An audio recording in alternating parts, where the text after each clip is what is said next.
Hey guys, Cameron J Productions here. It's Cameron, and today I will be doing a bit of an instructional video of some options that you have when you have a chicken with a broken leg.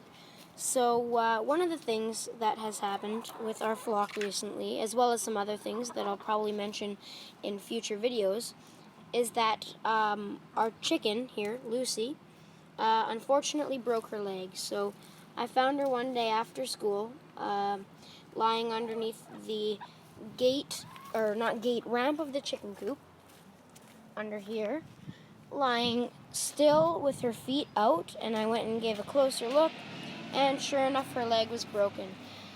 So I went and I'll just tell you guys what I did, and it seems to be working so far. So, we figured that at first, you know what, no point in trying, we're just going to euthanize her. We can't fix it, like, there's nothing we can do. And then we talked to some other people that have chickens and researched around, and they've even talked to a veterinarian.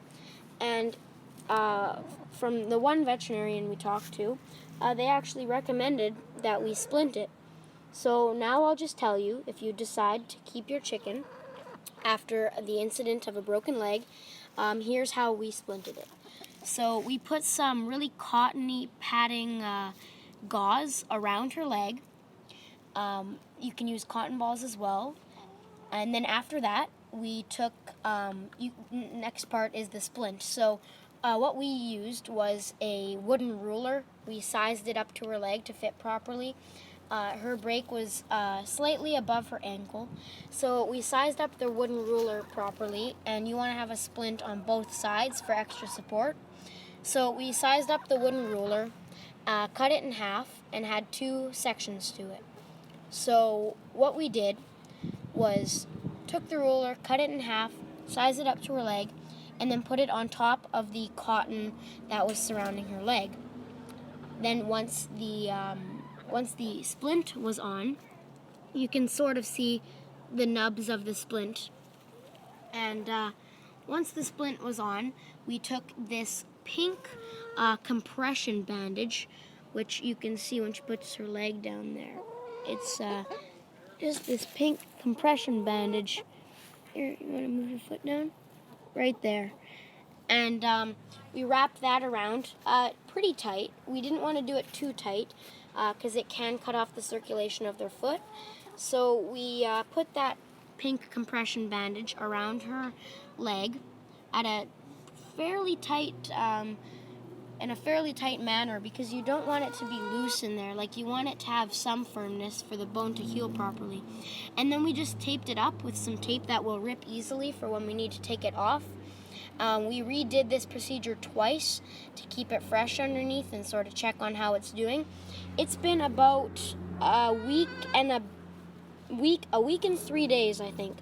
And even though she's not doing it right now, we brought her out in the yard, and we're in a controlled environment, sort of letting her free range around, and she can actually limp on it. Like, she can walk on it after only a week and a bit. It's a bit of a funny walk, but she will put pressure on it. So we've actually been keeping her inside, separated from the flock, and I will show you guys what we have for her inside right now. So let's get going. Okay, so here is what she's living in right now, my living room. So we have her with water and electrolytes. We did have her on a medication that helps with stress, but right now just electrolytes. Some hay as a bottom, and then newspaper, and then towel. We have her with food, oyster shells, and water, like I said, and a fan so that she can stay cool. We put a blanket and chicken wire over top so she has a shaded spot. And interestingly enough, she actually still lays eggs. You'd think that maybe some stress would be upon her and she wouldn't lay any eggs, but we're getting about 1 egg every 2 or 3 days from her, so that's great. But I just wanted to show you the inside. And so basically, if you have a chicken with a broken leg with some soft cotton material, something sturdy to splint with on both sides, some compression bandage tape, and some tape, which preferably is easy to rip off, you can potentially heal your chicken's leg. I'm not saying it's going to work every time, but Lucy seems to be getting around quite well, considering it's only been a week and a bit for a chicken with a broken leg. So just wanted to show you what we've done. Not saying that everybody has to do it this way, but just wanted to show you guys. If you have any comments on or questions about what we did or what we suggest that you do, just comment down below. Like the video if you liked it. Make sure you subscribe for future content, and that's all for now. See you guys.